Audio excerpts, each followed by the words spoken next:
ہوگی۔ امام احمد بن حنبل کہتے ہیں وَلَا يَحِلُّ قِتَالُ السُّلْطَانِ وَلَا الْخُرُوجُ عَلَيْهِ لِأَحَدٍ مِّنَ النَّاسِ، سلطان جس کی حکومت قائم ہو چکی ہو اس کے خلاف قتال کرنا، قتل والی جنگ کرنا، وَلَا الْخُرُوجُ عَلَيْهِ اس کے خلاف بغاوت کرنا، یہ جائز نہیں ہے، حلال نہیں ہے۔ لِأَحَدٍ مِّنَ النَّاسِ کسی بھی انسان کے لیے جائز نہیں ہے، کسی بھی انسان کے لیے جائز نہیں۔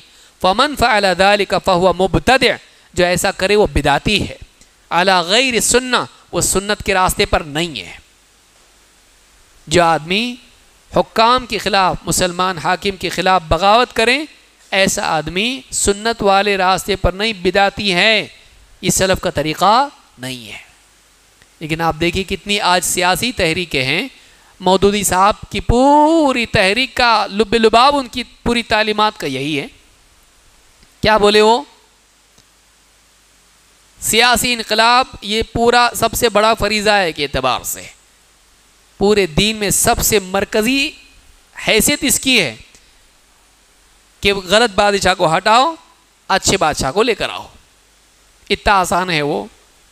ہاں، ڈاکٹر کے یہاں آپ گئے، لائن میں ہیں، کسی کو آپ خالی بولو ذرا پیچھے کی کرسی پہ بیٹھ کے آپ آگے بیٹھو، دیتا بیٹھنے وہ، اور آپ بادشاہ کو ہٹائیں گے اس کی کرسی سے اور آپ کی جان و مال محفوظ رہیں، عزتیں محفوظ رہیں، ہو سکتا ہے ایسا؟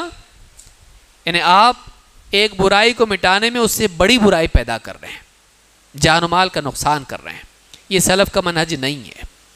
تو آج ایک طبقہ ہے جو یہ مانتا ہے کہ مسلمانوں کو بغاوت کرنی چاہیے حاکم کے خلاف، اس کو ہٹا کے دوسرا صالح نظام لانا چاہیے۔ بولنے میں بہت اچھا لگتا ہو، بولنے میں بہت اچھا لگتا، اپنے گھر کا نظام ہٹا کے اچھا لا سکتا وہ بھی نہیں ہے، مشکل ہے۔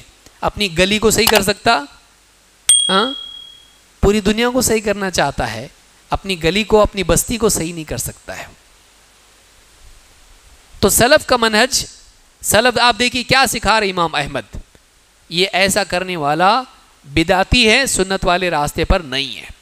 لہٰذا وہ جو تحریکیں، جتنی بھی سیاسی تحریکیں ہیں، ان کی دعوت صحیح نہیں ہے، چاہے وہ جماعت اسلامی کا معاملہ ہو، مولانا مودودی کا معاملہ ہو، یا اسی طرح سے حسن البنا ہو، سید قطب ہو، محمد قطب، یا اس طرح کی جتنے ہوں، نبہانی، یا جو بھی لوگ ہوں، اسرار احمد، جو بھی لوگ ہوں، ان کی باتیں سننے میں اچھی لگیں، لیکن یہ سلف کے منہج والی بات نہیں ہے، کہ سیاسی انقلاب لانے والی بات صحیح بات نہیں ہے، سلف کا منہج یہ نہیں ہے۔